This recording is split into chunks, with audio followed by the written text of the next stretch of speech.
What's up there, YouTube land? It's Grumpy Gamer Dad here. And you're probably thinking, if you're subscribed anyway, what the heck? Like, this is like the third or fourth video this week. Yeah, I mean, it's been a big week for me personally. You know, it's my birthday week, so I had a lot of really cool stuff come in.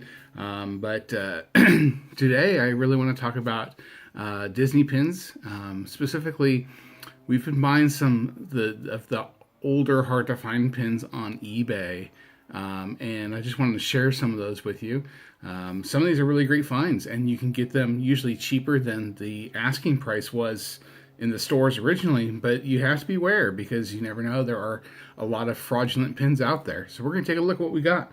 I've gone through them all, and I actually was afraid that I might have a fake one, and it turns out that it's in fact legit. So here goes that idea. I was going to do a how to spot a phony, but you know, stuff happens, I guess. I'm like sad that I didn't get a bunk pin. Really? No.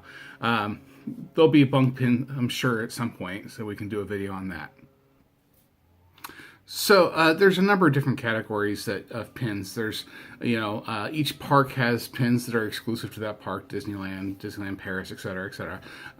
Disney World has pins that you can't get at Disneyland, and vice versa.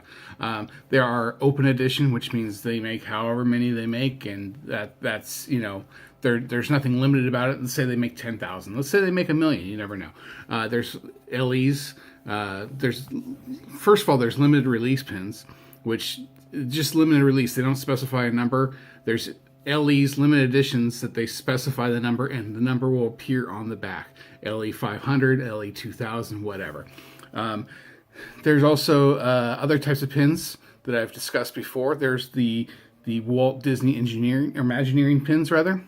Those are typically cast member exclusives. You can get those at Mickey's of Glendale, Moog, in California. If you're a cast member, you get invited, or there's an event like D23. There was a Moog booth there. We didn't even know about it. We knew Moog was there. We didn't know what Mickey's of Glendale was, and we're like, oh, I don't want to go there. Well, that was a mistake. The mistake I will not make next year at D23. I will definitely hit up Moog first. And then, of course, there's the DSF, Disney Soda Fountain, and DSSH, same place, Disney Studio Store Hollywood pins. Those are cool because they're really high quality, they're in high demand, and there's usually a very limited number. Typically 250 to 400 of these are made. So I'm going to take a look at the first few pins I scored on eBay. I got great prices for all of them. The first one, of course, is Elsa. She's got this little, if you can see it, stained glass here. She's in a LE 400 from the Disney Soda Fountain. And then I also got this guy here, Doug from Up. I have Zero also. There's a whole series. Doug was an LE 300. Now, one of the ones I bought on eBay was one of the ones I was afraid that might be a fake was this one here. This is the Frozen El Capitan marquee pin. The El Capitan is right next to the Disney Studio Store Hollywood. And I was worried, but when I got it, it checks out legit. So how do we tell if it's legit? Well, let's take a look. So this is a Minnie Mouse, I think this is the Bloom series, huge pin, heavy as heck, that my wife picked up. And if you look on the back, you're going to see the little ice cream cones there.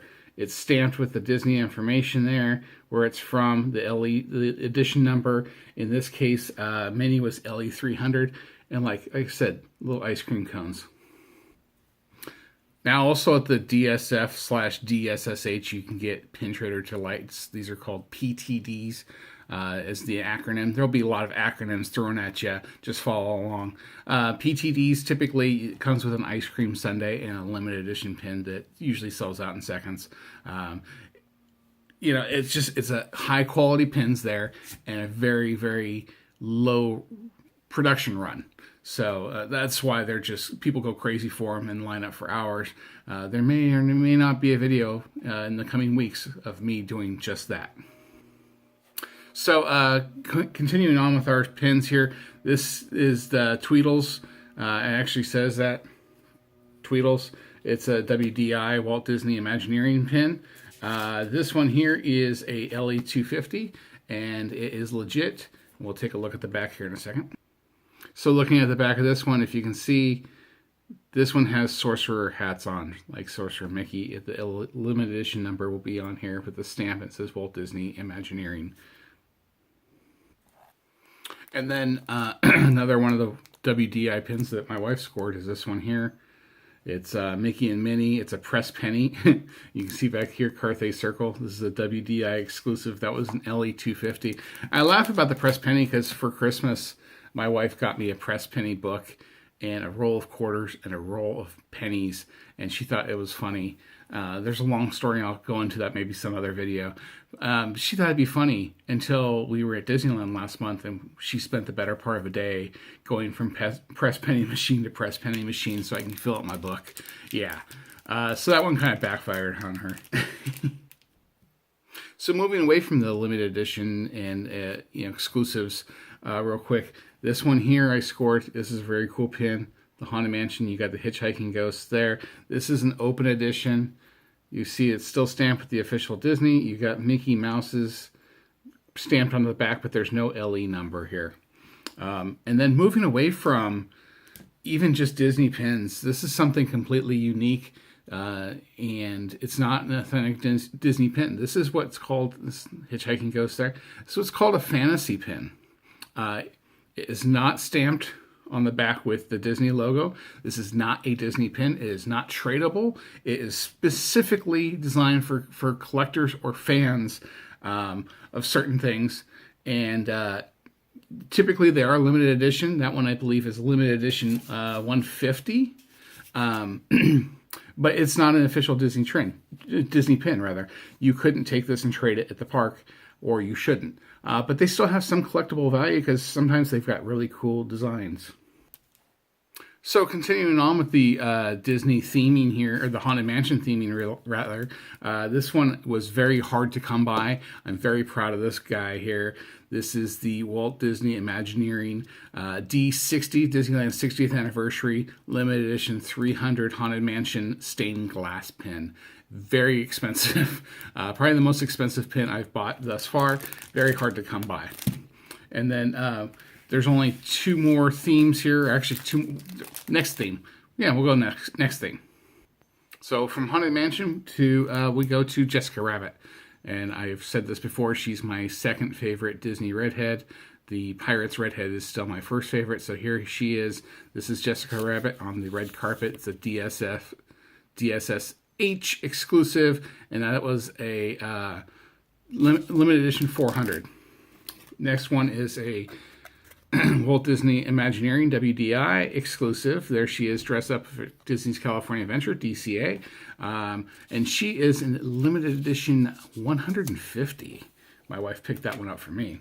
And these last two, I don't know, they're limited edition, but I don't know what they're, I think they're just open, you got them at the parks or whatever. They're huge cards, enormous cards. Jessica Rabbit dressed up like Santa Claus. She was from 2010. And she's a limited edition of 300. And then another one, again, Jessica Rabbit. See the theme? She's a limited edition, huge card. She came from 2010. She is a Disney pin, dressed up as a little Halloween devil here. And she's a limited edition 250. Now, I have one more pin that I want to show you. It just came in the mail, and I'm very excited about this. All right, so check this one out. This is the Disneyland DCA Pixar Fest 2018 annual pass holder limited edition 1000 pin. Okay, Pixar Fest just kicked off today. This pin just came out yesterday, and I've heard it is sold out. Not only is it a limited edition of a 1000, but you have to be an AP to have it. I did not go to the parks. I've been at work all week, sadly, so I had someone pick this up for me, and they were very nice to do so because last night people on Facebook were already reporting it's gone. So yes, beautiful pin, jumbo pin here. You've got the Pixar Fest logo here, and like I said, pass holder exclusive. On the back of the box, I'm not going to open this sucker up. On the back, you've got LE 1000. So gorgeous pin, $55. I'm sure cheaper if you use your AP. Beautiful pin, and I'm so happy I got one of those. Anyway, I mean, that's all I got for right now. I hope you enjoyed it. You know, you can like, comment, subscribe, whatever. You know, until next time, this is Grumpy Gamer Dad saying, if you like pins, you should stick around.